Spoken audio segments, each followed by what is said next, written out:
Hey everybody, happy Founders Day. Thanks to everybody who came out today to pick up their plants. And thank you for supporting the greenhouse. It made me very happy to be able to grow plants this year since it looked like the plant sale was completely out of the question. Luckily, we just came up with growing plants for Founders Day. And so thanks a lot. So let's look at the plants that are in the flats you got today. And we'll start down here with the cold weather plants. These guys can take near or slightly lower than freezing temperatures. So there's Swiss chard, leaf lettuce, parsley, and kale. These guys are hardy. They're really hardy. But don't go running out to put them in your garden just yet, because they have so far spent their entire lives in a nice cozy greenhouse. And so they need to be what's called hardened off. You need to break them in a little bit before you set them outside. So for the next few nights, you should put these plants in a unheated but covered space like a porch or a garage, so that they can get used to the cold weather. And during the day you can put them out in the sunshine, but then put them back in. I was just looking at the temperatures, and it's going to stay cool at night for some time still. So give these guys a slow break into those cold temperatures, but once you've done that, they can go right in the garden and they'll be completely happy. Now you also got some flowers, one or two of these right here. And here we have nasturtium and cosmos and marigolds, and I left out the zinnias, but some of you got zinnias. And these plants cannot take cold. They cannot take frost. So these are going to have to stay in until Memorial Day, which is what is considered the frost-free date for New Hampshire. So keep those inside, but once the temperature's after Memorial Day, then you'll do the same thing. You'll give these guys a few nights of protected nights under a cover of a garage or a porch or something, just so they can get used to the weather outside. And then we have the heat lovers: basil, peppers, and tomatoes.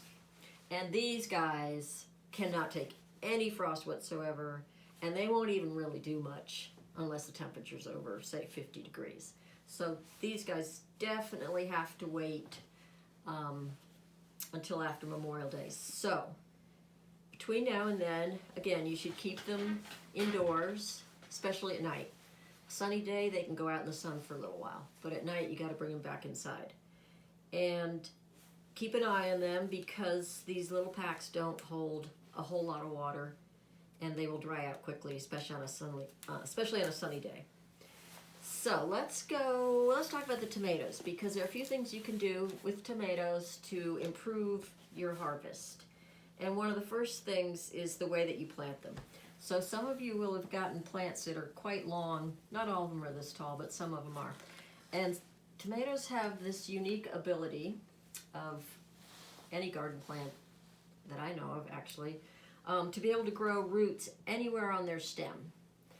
And so you have this tall, gangly plant. If you were to plant it just like this, it'd be out there in the wind, whipping around. It would be unstable, and these are all the roots that it would start out with. And so there's a better way to do that and encourage it to make more roots.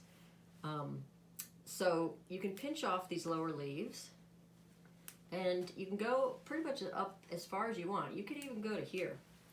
And then I have this window box here just to show you how with these tomatoes you can dig kind of a trench. And if you're growing in a deep container, you won't have to do the trench so much, but you can do that in your garden. You can actually lay this plant down like this, and turn it over, because it actually has, this one has a natural curve in it. And we're going to bury this whole stem, and at the very end it's going to look like this. And now this plant's going to be able to make roots all along that stem, and it'll really take off growing. And all you'll have is this little bit above the ground, but this will grow quickly, and it'll be much safer from wind and just getting beat down than this tall stocky plant would be. Now before you plant it, there's some other things you can do to help your tomato plant. 3 things you can add, either to your garden or to the container. And that is, the first being Epsom salt. You would add about a teaspoon per gallon if it's in a container. And you can sprinkle a few teaspoons around in the hole where you're going to plant it if you're planting it into the garden. Epsom salts provides the plant with magnesium. The other one is bone meal, and you can get all of these at Agway. Bone meal provides phosphorus, and that's the element that helps a plant make and set flowers. So obviously you want your tomato plant to make a lot of flowers for you, so it'll make a lot of tomatoes for you. And that's at a rate of 3 tablespoons in your container or 3 tablespoons in your planting hole.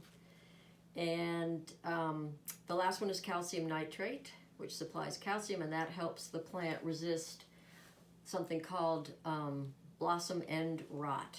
And so the plant will, some tomatoes will start to rot from the bottom of the fruit, and this will help prevent that. Again, 3 tablespoons per container or in the ground when you put the plant in the ground. And then you can continue to add a teaspoon every month or so to your container. So those are really good for your tomato plants. But for all of these plants, regular fertilization will benefit all of these plants, whether you use compost or compost tea or even the synthetic blue stuff, whatever you want to use for fertilizer, you'll get better results if you keep feeding these guys.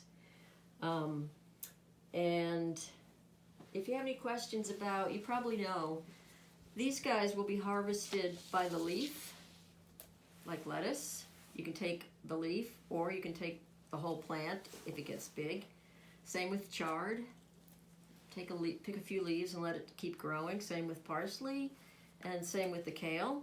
And all of these are really good small in a salad raw. Really good. The other thing you can put in your salad is the nasturtium. The nasturtium flowers are edible, and the leaves are edible. They're rather spicy, so taste one and see if you like it. Don't eat your cosmos, don't eat your marigolds or your zinnias. And then your basil, your peppers, and tomatoes. Those are going to have to be protected for another couple of weeks. And if you want more information, I do have been writing a blog. It's called anythingthatgrows.blogspot.com. And it's pretty short little snippets about plants and growing plants. So check it out. And I think that's it. Thank you. Have a great summer if I don't see you before fall. Bye-bye.